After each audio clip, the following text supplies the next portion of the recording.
अगर मैं आपको कहूंगा कि 16 साल की उम्र में एक लड़के ने अपना नाम उज्जैन के पूरे शहर में चमका दिया था तो आप कहेंगे यार पढ़ाई में टॉपर रहा होगा, लेकिन नहीं दोस्तों, ऐसा नहीं है। जिस उम्र में बच्चे क्रिकेट खेलते हैं या कोचिंग जाते हैं, ट्यूशन लेते हैं, उस उम्र में उसने बदमाशी में अपना नाम के झंडे गाड़ दिए। और नाम भी ऐसा नहीं चमकाया, लोग उसके नाम से ही कांप उठते थे। जी हाँ, हम बात कर रहे हैं दुर्लभ कश्यप की। ये नाम आज की तारीख में यूट्यूब और सोशल मीडिया पर एक ब्रांड बन चुका है। लेकिन मैं कहूं कि दुर्लभ वैसा नहीं था जैसा उसको दिखाया गया, तो क्या आप यकीन करेंगे? आप बोलेंगे नहीं यार, हम इसको देख रहे हैं, इसको गैंगस्टर या गुंडा बदमाश की तरह दिखाया जा रहा है। लेकिन नहीं दोस्तों, दुर्लभ ऐसा बिल्कुल भी नहीं था। आज मैं आपको दुर्लभ के बारे में ऐसी बातें बताने वाला हूँ जो आप नहीं जानते होंगे। दुर्लभ कश्यप वो लड़का था जो बिल्ली और कुत्ते के छोटे बच्चों को उठा के पालता था। परिवार में सबका लाडला था और साथ ही बहुत मासूम भी था। अब आप सोच रहे होंगे अगर वो ऐसा था तो आज की तारीख में जिस तरह से वो बन चुका था ऐसी हालत क्यों पैदा हुआ है। तो कहानी हम पूरी तरह से शुरुआत से ही शुरू करते हैं। माँ पद्मा पंड्या का लाडला और इकलौता बेटा, आंखों का तारा दुर्लभ कश्यप संस्कृत भाषा का ज्ञाता था और फ्रेंच भाषा को सीख रहा था और शहर में होने वाले हर धार्मिक प्रोग्रामों में हिस्सा लेता था। यहाँ आने से पहले भोपाल और इंदौर में भी थोड़े दिन रह चुका था। 2016 के सिंहस्थ में जब दुर्लभ उज्जैन आया तो सिंहस्थ का माहौल चल रहा था। शहर की चकाचौंध और बने नए दोस्तों ने उसका दिल जीत लिया। उसके बाद दुर्लभ ने फैसला कर लिया कि वो वापस नहीं जाएगा। जैसा कि मैंने बताया कि दुर्लभ अपनी मम्मी की आंखों का तारा था, इसलिए मम्मी की तरफ से उसे कभी भी पैसों की कोई दिक्कत नहीं आती थी। इसलिए दिन भर दुर्लभ अपने दोस्तों के संग में सिंहस्थ को एंजॉय करता और घर वालों को यह नहीं पता था कि कौन है वो दोस्त और कैसे है उनका बैकग्राउंड। सिंहस्थ के माहौल से चालू हुई दुर्लभ की मस्ती धीरे धीरे नाइट की पार्टियों में बदल गई। दुर्लभ कश्यप और उसके दोस्तों की पार्टियां अक्सर आलीशान होटलों में हुआ करती थी। उसके सोशल मीडिया के अकाउंट पे देखे तो वो रईस और बड़े होटलों में अक्सर पार्टी करते हुए देखा जाता था। बहुत सारे दोस्त होने के कारण दुर्लभ का भी आत्मविश्वास बढ़ता गया। पुलिस की माने तो दुर्लभ कश्यप और उसके ग्रोह यानी कि उसके जो दोस्त थे, इनका अपना एक ड्रेस कोड था। ये काला गमछा पहनते थे, आंखों में काला काजल लगाते थे और माथे पर गहरा टीका लगाते थे। दुर्लभ सबसे पहले लाइट में भी सोशल मीडिया के जरिए ही आया था। उसके फेसबुक अकाउंट में उसके दोस्तों की बहुत ज्यादा तादाद थी। ये अक्सर भड़काऊ और वायलेंस वाले पोस्ट किया करते थे। इसी के चलते उज्जैन पुलिस की नजरों में ये पूरा ग्रोह बहुत जल्दी आ गया। इनके फेसबुक पोस्ट में अक्सर हथियारों को देखा जाता था। 2016 से लेकर 2018 तक तो सब ठीक चला और 2018 में तत्कालीन एसपी सचिन अतुलेकर ने फेसबुक पोस्ट के आधार पर दुर्लभ कश्यप और इसके पूरे गैंग के सारे लड़कों को गिरफ्तार कर लिया।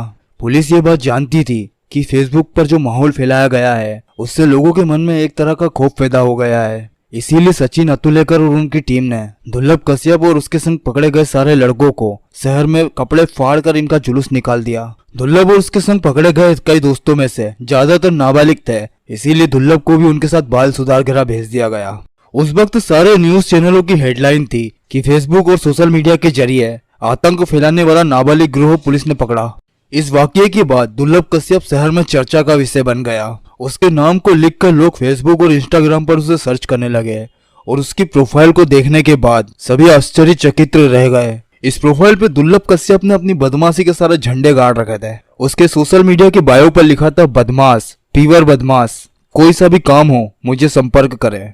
और उस वक्त के एसपी सचिन अतुलेकर सर ने खुद प्रेस कॉन्फ्रेंस करके जब मीडिया को ये बात बताई, तब से ही दुर्लभ कश्यप शहर में चर्चा का विषय बन गया। आपको बता दें, इस फेसबुक वाले कांड से पहले दुर्लभ कश्यप ने शहर में ही कान्हा नाम के एक लड़के की हत्या कर दी थी और इसमें उसके कुछ बदमाश दोस्त भी उसके संग सहयोगी थे और इसी केस में वो 302 नामक धारा का भी आरोपी था। लेकिन कानून उम्र देखता है और उस वक्त दुर्लभ नाबालिग था। कुछ दिनों तक बाल सुधार गृह में रखने के बाद दुर्लभ को जेल भेज दिया गया। उसके जेल में रहने के दौरान भी दुर्लभ कश्यप गैंग के ही लड़के आए दिन शहर में उत्पात मचाते रहते थे और एक लंबी जेल काटने के बाद जब दुर्लभ वापस शहर में लौटा तब तक 2020 लग चुका था। देश में कोरोना जैसी महामारी का आगमन हो चुका था और एक लंबे कर्फ्यू के बाद धीरे धीरे अनलॉक की प्रक्रिया शुरू हो चुकी थी। सारे शहर और बाजार को धीरे धीरे खोला जा रहा था। आने के बाद दुर्लभ ने किसी भी तरह का बदमाशी काम नहीं किया, यानी एक अच्छा तरह से दोस्त यारों के बीच में मिलता, उठता बैठता, घर चले जाता, ऐसी जिंदगी चल रही थी। सितंबर 2020 की बात है। एक निजी कार्यक्रम में दुर्लभ और उसके कुछ दोस्तों ने दाल बाटी खाई। उसके बाद दुर्लभ और उसके दोस्त अपने घर से थोड़ी ही दूरी पर बने जुम्मन चाचा नामक एक व्यक्ति की चाय की दुकान पर गए। दोस्तों याद रहे ये सब रात के 1 बजे के आसपास की घटना है। दुर्लभ और उसके दोस्त यहाँ पर शांति से चाय पी रहे थे।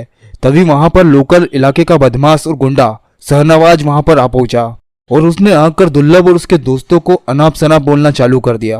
ये बात दुर्लभ को नागवार गुजरी। उसने अपनी गाड़ी में रखी देसी कट्टे से उठाकर शहनवाज पर फायर कर दिया और गोली जाकर सीधा शहनवाज के गले पर लगी। गोली लगते ही शहनवाज जमीन पर गिर पड़ा। शहनवाज के जमीन पर गिरने के साथ ही उसी की तरह बदमाश और गुंडे वहां पर जमा हो गए जो उसके साथी थे। दुर्लभ के ही दोस्त राजदीप ने कहा है कि वहां पर लगभग ये 300 से ज्यादा लोग जमा हो चुके थे और हम सिर्फ 6 लोग थे। ये सारे गुंडे और बदमाश आकर दुर्लभ पर टूट पड़े। निहत्थे दुर्लभ कश्यप पर इन बदमाशों ने अनाधुन चाकुओं से हमले किए और उन प्रहार से घटना स्थल पर ही दुर्लभ कश्यप की मौत हो गई। अपनी माँ की आंखों का तारा दुर्लभ अब इस दुनिया को छोड़कर जा चुका था।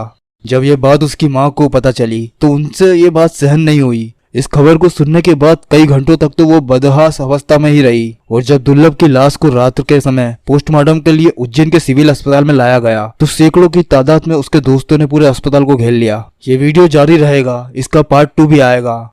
ये वीडियो आपको कैसा लगा आप हमें कमेंट में बता सकते हैं और इस चैनल को सब्सक्राइब करना ना भूलिए।